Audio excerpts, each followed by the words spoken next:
liyamshintsha umuntu kade elungile aphenduka abisilwane, liyamshintsha umuntu kade ekholwa aphenduka abibhubezi, liyamshintsha umuntu kade right aphenduka abiphara, liyamshintsha umuntu kade right aphenduka abusikhotheni.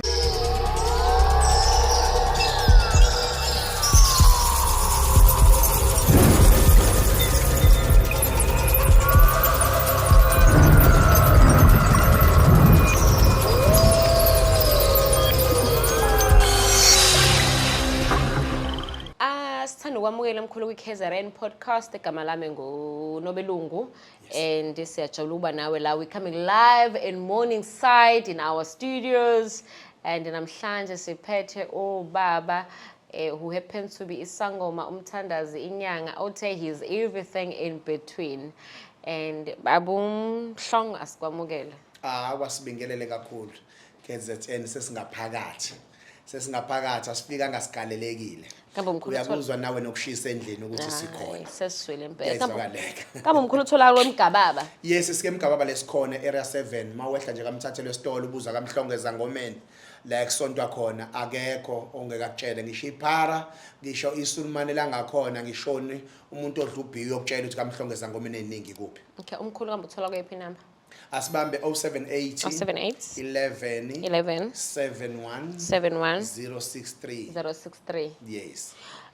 Mkhulu, yini ufisa ukukhuluma namhlanje angeke sikubosa sisho ukuthi ikhuluma ngani. Sifuna ukukhuluma okusenhlizweni osisithunyweni sakho obekelwa abantu bakini manje obufikile kule ndawo. Yes. Ake ngiqale ngibonge futhi ukufika kule ndawo. Ngiyabonga kakhulu ukuthi sibe nani la. Ngophinda ufike. Yes, ngisazoba khona nje futhi. Asazotholakala lokho. Kodwa kuyaphela ngoba abukeli ukuthi bayafuna ukuthi ngiphinde ngifike nawe. Kuza ngama views akho. Abantu balekha basibona ngama views ukuthi ha lo bayamthanda lo. Yes, maybe ngithandile nje ngizobuya ngiyagarantela lo kodwa maybe ngangithandanga angikwazi ukubuya endaweni engafunwanga mina. Alright. Sikhuluma ngani mkhulu? Namhlanje ngifuna ukukhuluma ngokhondolo. Ngifuna ukuxoxa ngokhondolo. Masikhuluma into edala ukuthi ngixoxe ngokhondolo ngiyazi ukuthi impilo zabantu zinakaliswa ile sifo ekuthiwa ukhondolo. Ukhondolo ake ngilichaza. Ukhondolo yinto ecishe ukufana nesiqalekiso somndeni. Masikhuluma ngesiqalekiso somndeni sikhuluma ngento eyenzeka kokhokho ize iyokwenzeka kwisizukulwane sesizukulwane. Sisuke sikhuluma ngento enjalo masikhuluma ngokhondolo.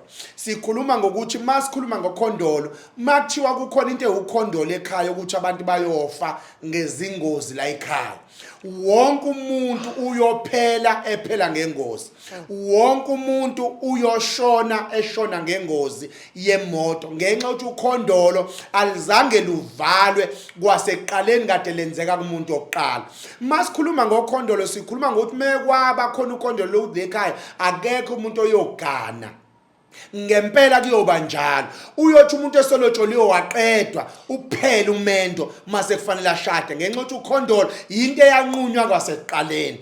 Makukhulunywa ngokuthi akekho umuntu oyoba no matric le ekhaya kusuke enqunyiwe kukhondolo ukuthi kahle la ekhaya lesibonga akekho umuntu oyoba ngiqinisile ngisho ungafunda kanjani wenze njani makuthiwa khona ukhondolo la kulowo muzi ngeke ukwazi ukuthi uzofinyelele le kwathiwa ngeke ufinyelele khona. Into esizayo ukuthi uchole phela umuntu ozokwazi ukulukhipha lolu khondolo. Kukhona abantu abanenhlanhla eziningi noma kukhona abantu abanenhlanhla yokudalwa but makukuthi kubekwe ukuthi empilweni yakhe kuyoba khona ukhondolo lwakubo olithize noma kuyoba khona isiqalekiso sakube esithize ngempela ngeke adlule lapha noma ngaba nemali enjani noma ngane njani. Ngiyazi lento engikhuluma ngayo ibucayi kakhulu ngenxa ukuthi ivimbela abantu ukuthi bahambe bayoshada, iyavimbela abantu ukuthi bathole matric, iyavimbela abantu ukuthi bathole ama diploma, iyavimbela abantu ukuthi basebenze imisebenzi right, bavimbela abantu ukuthi bangene enkampanini right. Lento engikhuluma ngayo isensitive kabi ngenxa ukuthi khona abantu asebenze bangene odakweni baphuza ngendlela emangalisayo kade benama diploma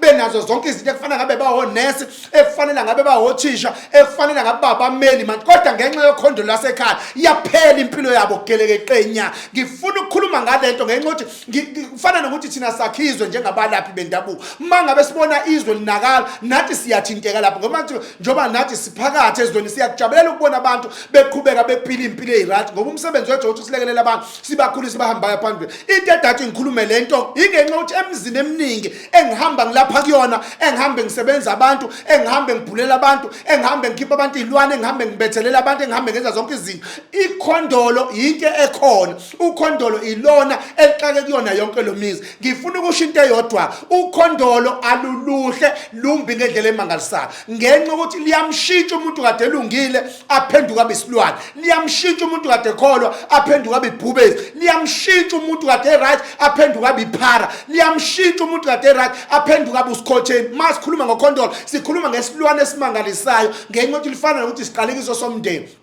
ukhondolo akuyona into emesana ivuke manje imvamisa masilandela indaba yokhondolo kusuke kuyinto endala eyaqala kokhokho eyaqala kokhulu yaqala kuphi ngamanye amazwi lento masilapha kubalekile ukuthi sihambe siyobheka emakhaya ukuthi amakhaya kakedududu noma amakhaya kakempangeni noma amakhaya kamhlaba yangani kubalekile ukuthi sigcine sifikile lapho ngenxa ukuthi bese lapho ukhondolo asikwazi ukulapha eThekwini ukhondolo lube lenzeke eMpumalanga asikwazi ukulapha eThekwini ukhondolo lube lenzeke kuzane Eastern Cape kufanele size sinyathele la kwenzeka khona ukhondolo noma le kwaqala khona inhlanga ngamanye amazwi ukhondolo la kwaMhlongo siyale lapha asililalisi asilimisi phela siyaliqeda gelekeqe baqala abantu babuyele esikoleni baqala abantu ade bengakhana bakhana ufakazi lo mama ohleli nezingane zakhe eziningi ekhaya ezinhle ngendlela emangalisayo kodwa kuzogana izingane zangamakhelwane ezimbi ngendlela emangalisayo inkinga ke ukhondolo asilikhiphe lelo ukhondolo likwazi ukuthi lisize ngenxa yokuthi isilwane esimbi ukhondolo makukhona khona ukhondolo ngisho umndeni uyahlukana ubambisene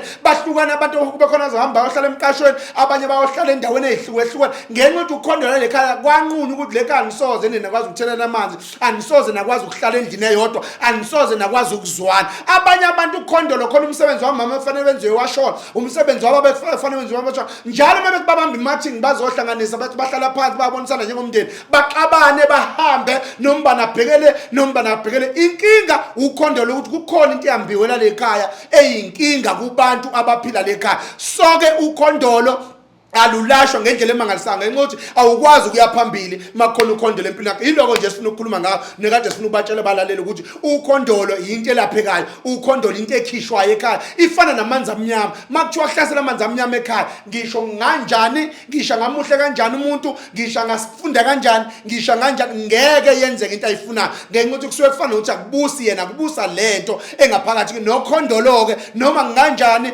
noma impilo yakhe kanjani kodwa makubusa ukhondolo nje khona singabeka imali nenyanga zokulapha zikulaphise zigeze uzukhathale zigeze emfuleni zigeze olwandle zigeze empopweni ngonokhondolo nje ningakhishwanga khohlwa awukho umuntu osebenza yilo kade ngifuna ukusho namhlanje mkhulu yes ngibona kanjalo singinokhondolo ubona ngako nje ukuthi ufundile wena kodwa uthola imisebenzi kusuke khona ukhondolo ke lapha so if uhlambe angazi so mhlambe ke why ngingathi silwane mhlambe ngifaka isilwane so singivaliwe abanye abaningi phela intetha ngikhuluma basuke sebeyilaphile bazenza zonke lezi zinto okay sebezikhiphile ilwane bazenza zonke izinto uthothi kanti inkinga nje ukhondolo ungakhohlwa into kanti into engiqale ngayisho eqaleni ile yokuthi kubalekile ukuthi mawusizwa umuntu ozokwazi ukufaka ikopolo mayefaka ikopolo ezokwazi ukubhula inkinga yakho ngeke ahluleke ukulapha inkinga yakho ngamanye amazwi yonke into mayizokwenziwa kuwena iqala uyicheck ukuthi yini inkinga yayo yabona ngoba mawuzofika ungitshele mina uthi hayi nginenkinga ngifundile idiploma ngiyafasa angithathwa umuntu bese sikutshela ukuthi silwana ngithi ngiyacabanga nami but mesoqala esibhule angikwazi ukuthi idlozi liwakhuluma manga aliwakhuluma makhona ngomezango mesho njalo ethi alisoze la ngitshela manga ngempela idlozi kumele akhuluma suke selikhulumile kusuke kuyiyona lonto so ungakwazi ukubona ukuthi hayi wena awunaso isilwane ukhondolo nje straight gelekeqe lasemndenini lasekhaya futhi lisuqale umkhulu I know ukhulumile but vele liqhamukele nje ukhondolo kusuke kahle kahle ngisho kanje kusuka kumthakatho othize liyakhandwa umthakatho liyakhandwa ukhondolo umthakatho awubazi uyizwe lento ntokwazi abathi bona abantu mebekhuluma bathi amazwi ayakwazi ukubopha impilo yomuntu baqinisile memesho nje amazwi ewodwa ayakwazi ukuyibopha impilo yomuntu makumzali kodwa makumthakathe ezosebenzisa imithi ayakwazi futhi kodwa umthatha mezokhuluma ngathi ungashayisa imoto ngekushayisa imoto ngenxa ukuthi akusilona igazi lakho kodwa mezokhuluma phezulu komuntu umthakathe athi lekhaya akusoze kwagana umuntu ngeke agane ngempela ngenxa ukuthi akusiyena osukwesha kodwa kusuke kulomuntu ozokwenza izinto zenzeke kuwena okay no sizwile kabanzi ngokhondolo namhlanje yes cabanga mhlawumbe ukuthi umuntu ke njengoba ushilo kubalekile ukuthi uhlole ukuze Yes. sazi ngoba ziningi izinto esingavala izinto Yes, oziqhubeke zenzeke so and then until sazi ukuthi noma ukhondolo noma yini so Yes. mkhulu uthina ukhondolo akwazi ukuthi uyanqamola noma siyaliqeda khona lengingaliqeda khona nje ukhondolo ngokukholwa ngiliqeda kumuntu oweselotsholiwe kwenziwa izibizo kwenziwa yonke into kodwa mase kufanele aganwe la ngena ukhondolo bahlukana nomkhwenyana ngokufika lapho kulowo mndeni senze lento badlisa umuthi baphalaze bagabhiswe benziwe yonke into waqala umkhwenyana wafona ukuthi angazi ukuthi sahlukanelana bengicela sibonane silungise inkingi ngiqonda ukuthi makuthiwa khona ukhondolo ekhaya umuntu omuhle ubonakala emumbi kulowo muntu esikuphathini wakhe ngenxa ukuthi kusuke kungasaphili yena kuphela kusuke sephila ukhondolo mhlambe nale msebenzini ku-interview akwaya kuyona ungathola sebekufonela after khipheni ukhondolo ukuthi hayi sicela ukuzwa ukuthi usekhona yini usawudinga umsebenzi wakwasonso ngenxa ukuthi hayi ukuthi wawu-wrong wena hayi ukuthi wawuphendule kabuhlungu kuphela babevalwe yilento ekuwena ewukhondolo lasekhaya ukuthi bangakuboni ukuthi wena ukufanele lo msebenzi lo somkhulu ngingeza nje kuwena ngivele sizokhipha ukhondolo akhange specific ukuthi olwani yes ungakwazi ngithi ongikhipha ukhondolo ungakwazi ukuthi awukhiphe isondolo thina sobe sesiya-check-a ukuthi olwani ukhondolo what if ngekho sobona phela ntokazi asikwazi yabona thina mesala ithi amakhandlela awu-2 amhlophe ngisho uzodlala ngathi siyakutshela ukuthi lalelani awuphinde emuva uyaganga wena guys mkhulu Mjomani siyabonga kakhulu ukuthi ube nathi la uKZN podcast ushelo wathi utholakala emgababa thene parallel kwazi yawu yonke into ngisho into engagezile uma ungabuza ukuthi kaMhlongeza ngomene eyiningi bayazi abantu hayi bafethu sicela siyivala lo mkhulu wamanje semela khanyisa lamakhandlela khona sifuna ukuyenza Yes. thank you so much and inamba zamkhulu beyishilo sophinde siyibhale la Yes. uma ufuna ukukhuluma naye uphinde ukwazi ukuthi nimthola thank you so much guys please make sure that you do subscribe and share and leave a comment and do criticize but ngendlela right thank you so much siyabonga kakhulu